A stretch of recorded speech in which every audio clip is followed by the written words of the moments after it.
আজকে ফাইনালি সবার কোয়েশ্চেনের আনসার নিয়ে চলে আসলাম যে এই কাশফুলের রাজ্যটা কোথায়। এই জায়গাটায় আমি প্রত্যেক বছরই যেয়ে থাকি কাশফুল দেখার জন্য। এর আগেও আমার 2টা ব্লগ কিন্তু রয়েছে এই জায়গায়। সো হ্যালো এন্ড আসসালামু আলাইকুম এভরিওয়ান, আমি ফাতেমা আহমেদিয়া চলে এসেছি অ্যানাদার ব্লগ নিয়ে। আজকে হচ্ছে কাশফুল ব্লগ পার্ট 2। সো রেস্টুরেন্ট থেকে আমরা আবার অটো নিয়ে চলে গিয়েছিলাম কাশফুলের উদ্দেশ্যে।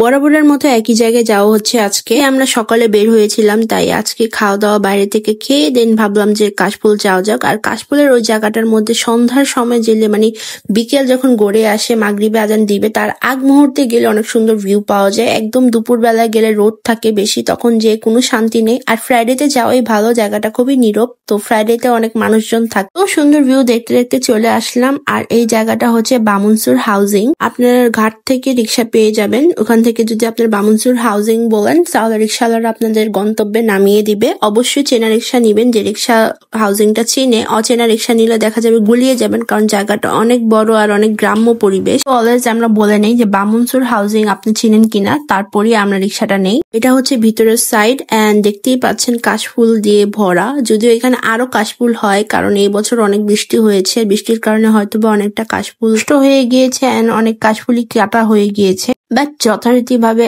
এই জায়গাটার এত সুন্দর ভিউ, এখানে আসলে এত শান্তি লাগে এটা বলার বাইরে। এখানে সবাই পিকচার্স ক্লিক করছিলাম আমরা সবাই মিলে। আর আমার ভিডিওস তো আমি আগেই দিয়ে দিয়েছি, হোপফুলি এতদিনে আপনারা দেখেও ফেলেছেন। আর এই যে আমি, সুন্দর রোদ পড়ছিল ফেসের মধ্যে, সানসেটের টাইম, সো অনেক সুন্দর ভিউ দেখা যাচ্ছিল।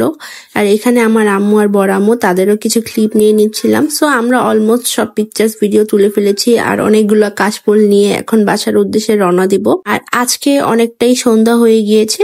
প্রবাবলি আমরা যখনই এখানে আসি সন্ধ্যাই হয়ে যায়, কারণ আমরা এমন টাইমটাই আসি, এমন টাইমেই পিকচার্স ভালো আসে। তো সবাই এখন ইচ্ছা মতো ভিডিও এন্ড পিকচার্স ক্লিক করে বাসার উদ্দেশ্যে রওনা দিচ্ছি। এখান থেকে সোজা চলে গিয়েছিলাম আমরা লঞ্চ ঘাটে এন্ড যে এখানে দোকান থেকে এই পপকর্নটা নিয়ে নিলাম লঞ্চে যাওয়ার সময় খাবো বলে। এদিকে বড়াম্মু আমাদের আবার ফুচকা ট্রিট দিল।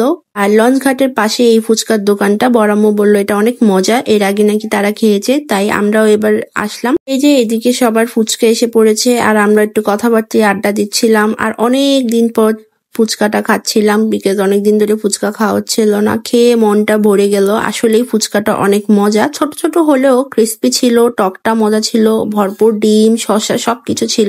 আর এদিকে আমরা সবাই অনেকক্ষণ কথাবার্তা বললাম, ফুচকা খেলাম। এখান থেকে চলে গিয়েছিলাম লঞ্চ ঘাট থেকে ডিরেক্ট বাসায়। ব্লগটা এই পর্যন্তই করা হয়েছে। আশা করি আপনাদের সবার অনেক বেশি ভালো লেগেছে। ভালো লাগলে অবশ্যই লাইক এন্ড আমার পেজটাকে ফলো করতে ভুলবেন না। আজকের ভিডিও এই পর্যন্তই। সবাই অনেক বেশি ভালো থাকবেন। আল্লাহ হাফেজ।